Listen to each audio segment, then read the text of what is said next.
This is the Commercial Landscaper podcast hosted by Dave Anderson and Robert Klinkebeard. This show will transform your leadership by developing all aspects of your life in business, family, personal, and health. Only by fine-tuning yourself will you truly operate as a highly functioning leader. Kalika, thank you for joining us today. Really excited for you to join Dave and I in this podcast. So, Kalika, just for everybody's benefit who's on the podcast, tell us a little bit about you and your background and your stardom, please. Hi, thank you, Robert. Thank you, David. I admire you both as incredible entrepreneurs and also friends. It's been great working with you in leadership, and I've learned so much from you. So thank you so much for this opportunity and for helping entrepreneurs, change the world. For me, I'm an immigrant. I was born in the Philippines and got a degree in journalism, hated that, then moved on to starting my first company, which is Citrus Studios. It's a branding agency where we focus on working with large nonprofits, companies like the Getty, Stanford, companies like that also help give back. Then I also invented the purse hook. I have worldwide patents on this device that I invented, which holds women's purses off the ground. I also own a waxing salon in Honolulu. And I also have a startup called Orange and Bergamot, where we provide creative agency work for female founders. And my background in EO is I joined in 2008, and it was probably the best thing I did. It was just getting out of the recession, and at that point, I really, felt really alone. And after going through 2 recessions and 9/11, at that point, I really felt like I didn't want to live, and I wanted to actually kill myself in 2008, 2009. So having EO in my life really changed, my feeling that we aren't alone. And I'm really so grateful for this tribe. I also have 2 kids and a husband. And that's awesome. Awesome stuff, Kalika. You're also being somewhat modest because you're also an author. The Little Brand book, which is awesome. Robert, you and I can only hope to reach her level of stardom someday in the book world, but thanks. So, all right, top of everybody's mind, I know from a marketing standpoint, Kalika, and for our listeners is we're all working from home. Our clients are working from home. How do we continue to market to our customers during these times? What are a couple just, maybe 3 key points that all of us should be thinking about as we're still wanting to, stay connected with our customers? Well, I think that, there are 3 laws of branding: the law of consistency, the law of timing, and the law of perception. So I think at this time, timing is really important. Like, you can't be selling your wares, you can't be selling things that aren't relevant to your customers right now. If you do want to reach out to them, maybe ask them if they need any help, and then maybe use that as a potential, marketing tool. Law of consistency. I think that if you were in the past sending out newsletters or sending out videos at a certain time, keep that consistency so people know that they can rely on you. And the third one would be law of perception. This is a great time, since we aren't traveling so much, we are saving a lot of time being at home. Take a look at all your reputation online. Check your Google reviews, check your Yelp reviews, and make sure that, your testimonials are on your website, and, reach out to your customers to see if they would also help you and vice versa. But yeah, branding is really crucial, at this time. Totally, completely agree. And those 3 laws are awesome. Dive a little deeper into those. Talk to us about personalization too right now. There's a lot of marketers out there that do, like you said, they just send one newsletter to everybody, or they're doing to the masses in time, all the time, but especially now. Talk to us a little bit about the importance and some ways to even personalize marketing to your customers. So for instance, my book came out by Harper Collins last week, and no one really wants to talk about, personal branding or branding as a female founder. So the articles that I'm producing now are how to help these 22 million people who are out of work get jobs. And so what I did was create an article for LinkedIn and talk about how archetypes, the more that you know who you are, the more you can market yourself in a different arena. And based on your archetype, you can try to get a job within that arena that really suits your strengths rather than your weaknesses. So I think you definitely have to personalize your content for the current events. Yeah, awesome. That's very good. We have to be very concerned about our personal brands right now. How about if I'm a marketer along the same lines of personalized, how should we be looking to personalize the messaging to our customers? Still just kind of market to the masses? Do we need to notch it down more individual? What's your thoughts on some ways that, are great ways to personalize the marketing message to our customers also? Well, I think there are some great tools like HubSpot. We use HubSpot a lot. And with that, you can really segment your customers in different areas. And then also you just make sure that you say hello for, and then add their first name, rather than just like hello and then it's some random last name. And I think that you can definitely adjust your messaging because HubSpot, I know I'm not an affiliate marketer for HubSpot, but because HubSpot has this Gmail integration, you can track these emails, and then as people responding to you, you can also respond back in a more personalized way. But even just asking them, like, how are you? Rather than just jumping into something that you're selling, how are you? How's the family? And then from there, just see like, how can we help? And adjust your marketing services to help them. No, I would agree with that. I've definitely an advocate of HubSpot. It's something I use in my business, Kalika. Well, I have a lot of clients, and through my conversations with them over the last few weeks, one of the first targets when they're trying to reduce costs is immediately looking at marketing. Mm-hmm. And I typically try and steer them in a direction of actually trying to increase marketing and maybe have different messaging. What would your advice be for some of these owners that are now is really beginning to cut into, they're seeing the revenues drop by 20, 30, 50%, and they're looking at all the different line items, and typically marketing springs out as being the first to go. Yeah, that's the first thing that people want to cut, but I think that that's really definitely a mistake. If you take a look at the last couple of recessions, the people who have doubled down on marketing have stayed in people's top of minds. And it really, I think, is a mistake. But I can understand why they'd want to do that because, we may be in this for 3 or 4 years. But I think that was it Vern that says, like, are you playing to win or are you playing to lose? I think that if you have that mindset that you want to win, then you'd be spending money on marketing, especially because right now there are lots of ways that you can spend money because it's cheaper. Right now, the ads have dropped, and also I believe it's Facebook and Google. They're offering grants, and if you are a nonprofit, just make sure that you apply for those Google grants so that you can get your brand awareness out there. And what's the best way to do that? I mean, are you just approaching those companies, and are they just automatically offering reduced pricing, or what's the best approach for companies, whether it be Google, whether it be radio stations? How should people go about that? Yeah, no, I think just reaching out to the places that you're already marketing, whether or not it's Facebook or if you're doing some TV ads. And I think this is how actually, I don't know if you were there for the owner of GoDaddy spoke. He said that's how he was able to get his marketing out. When no one was spending money, he was getting these large page ads because he was able to do that at like 25% of the cost. And also, maybe even using your influence. Let's say you have a connection with a great speaker from like the Entrepreneur's Masters program. Now we're seeing that these speakers are offering their services at 10 to 25% of their regular rate.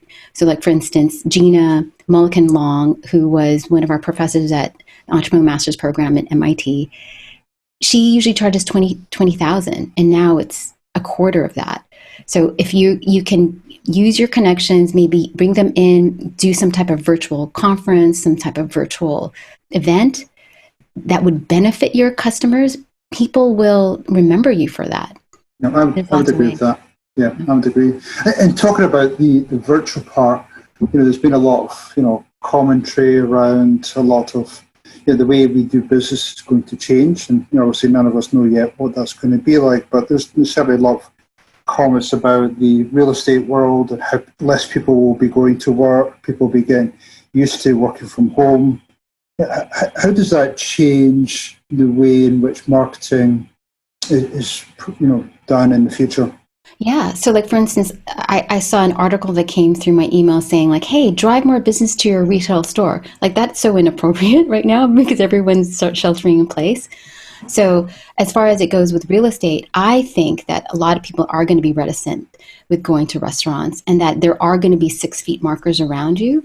And I think that there's going to be more places where you're going to have like these VIP services. One of my friends who's in EO Los Angeles, she owns a climbing gym. It's a huge place, but she, we're brainstorming like, what is it going to look like? But she's imagining like just family and friends coming in for a birthday party, but no one else around, so being able to offer those types of, concierge VIP services, I think would be really good. And also offering services almost 24 hours, would also be convenient because even people who are doing like hairdressing or, like we offer, waxing, like being able to stagger these appointments so that you don't even see people coming in. That's why it's finding the right social distancing. I agree with you. I think, and we've been talking to some of our clients about, how operations and your messaging now needs to also be, how do you ensure that your customers are safe? How do you not just say what your brand is, but a big part of your brand will be people feeling safe around your brand and that I can come to your location and feel safe and they've put the right things in place. So I think that, and Kalika, that kind of ties into my next question, knowing a little bit about your book, Full Confession.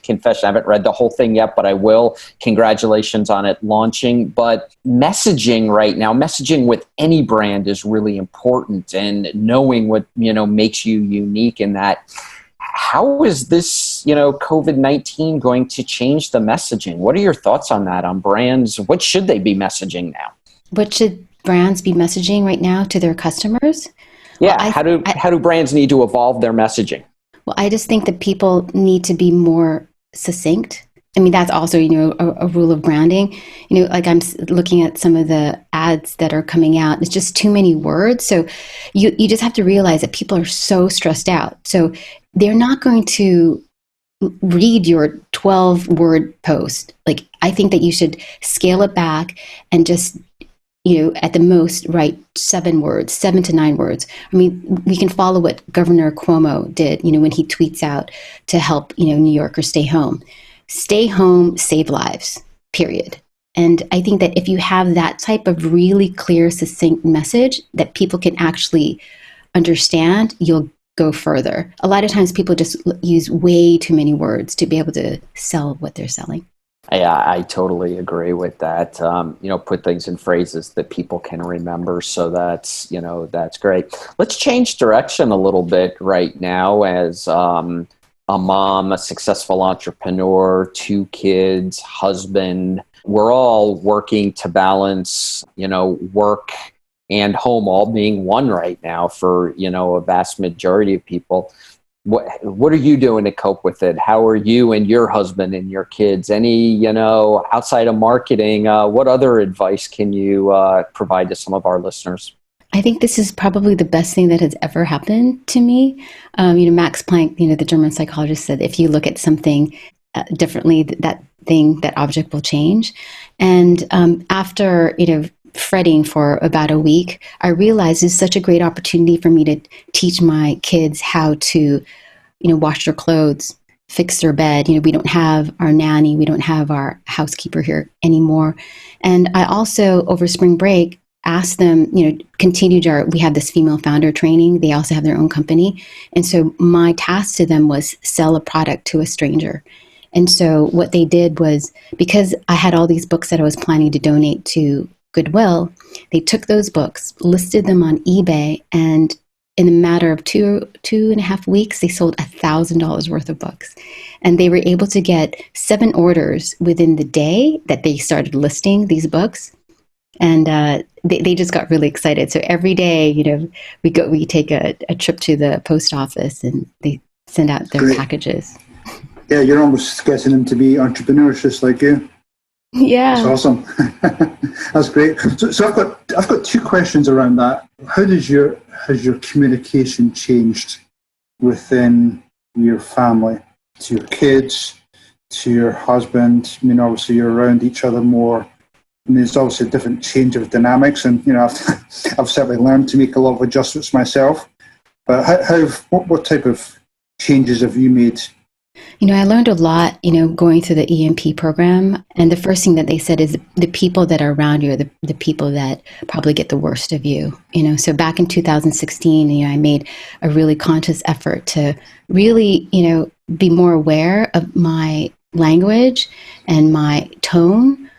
Because coming from, being a leader in an organization where you're delegating, constantly telling people what to do, it has to change. And I also interviewed a really great person on the podcast, a Dr. Lee Hausner. She wrote this book called Children of Paradise. And she says that as entrepreneurs, we really want our kids to be just like us, but that's completely impossible. So the goal is, how do you make your kids have some type of self-esteem? Because maybe they haven't accomplished as much as you did, of course, and also, how can you make them feel competent?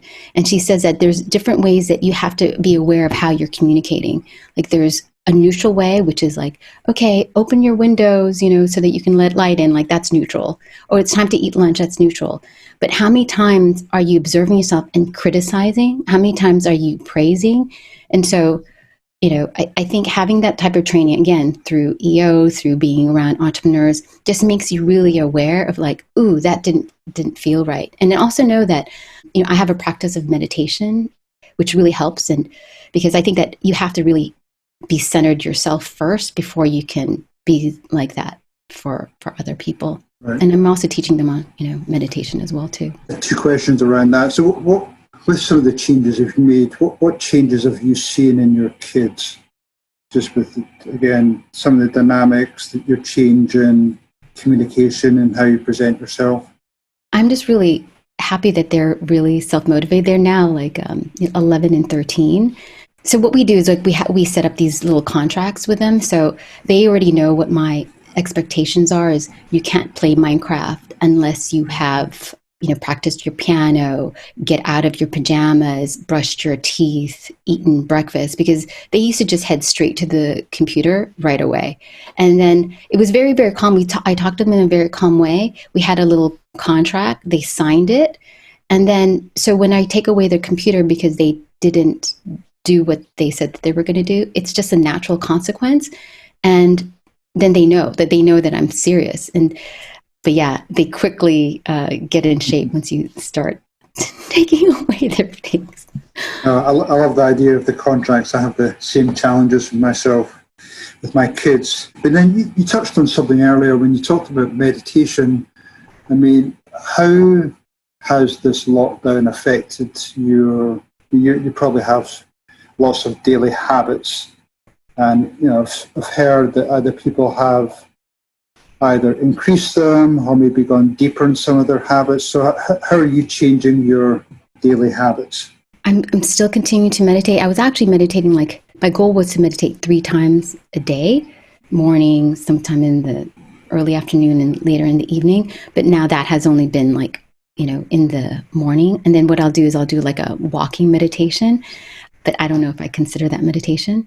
But yeah, things have definitely changed. I've lost, I think 15 pounds just because I haven't been going to restaurants with everyone. And I haven't, you're just not around all that food and drink that you're always around. I think that's the one thing I've heard a lot of people that, they're headed to the fridge more, they're headed to, drinking more, so I stopped drinking in 2014. So. Well done. I picked up 10 of those 15 for you, Kalika. So thanks for sharing those 15 pounds. I appreciate it. So I wish I could put a lock on the refrigerator. So I also have a teenage boy at home. So there's always food out. So, well, you've been so gracious with your time. I'm going to throw you one more wrap up question to kind of close out here, but also all of our listeners, if you get a chance, the Little Brand book, you can find it on Amazon. I'm sure it's in many other places. We'll have some information about it on the website. So thank you for that. But having been in business for a while, what message do you have for the listeners? What what inspiring words do you have for them, or what mindset should we keep as we, kind of continue and move beyond COVID-19? Yeah, there's a French philosopher, Albert Camus, and he says, in the depth of winter, I finally learned that within me lay an invincible summer. I think that as entrepreneurs and leaders, we have the capacity, the resilience, the grit to be able to move forward. And that I've been on the other side when it's really dark, when you're in that well, it just feels like darkness. And I think that we have a choice to head towards the light, to be with people who encourage and want to support and empower you. And I'm so thankful that you, and Robert have taken on this podcast to be able to do that. And we just need more people like you so that we can also continually be encouraged. But this will also pass, It's going to be a long one, 3 to 4 years probably. I've been reading a lot of the trend forecasting thing. There's a great website called Sparks and Honey that talks about trend consultancy and what's happening. It's a trend consultancy agency. And I've been also following Lee Edelcourt, she was like one of the Times most influential people in 2015. And I think that when you realize that the world is going to be completely different, just be really comfortable with change as well too. But there is light. Well, thank you, Kalika. That's nice, inspiring words for you to finish off. We really appreciate your time today, your inspiring words, your advice and guidance for others on the call. If people want to get in touch with you to either learn more about your business or your books, how would they get in touch with you, Kalika? Oh, I have a website. It's kalika.com, which I got in 1996. Awesome. Well, cool. Well, thank you again for your time, Kalika. We really enjoyed talking to you today, so have an awesome day. Thank you, Robert. This was the Commercial Landscaper podcast hosted by Dave Anderson, author of Leader is Not a Title, and Robert Klinkenbeard, author of The Ironman Mindset for Entrepreneurs. You can find more details about the show and the hosts at the radixgroupllc.com or thecommerciallandscaper.com.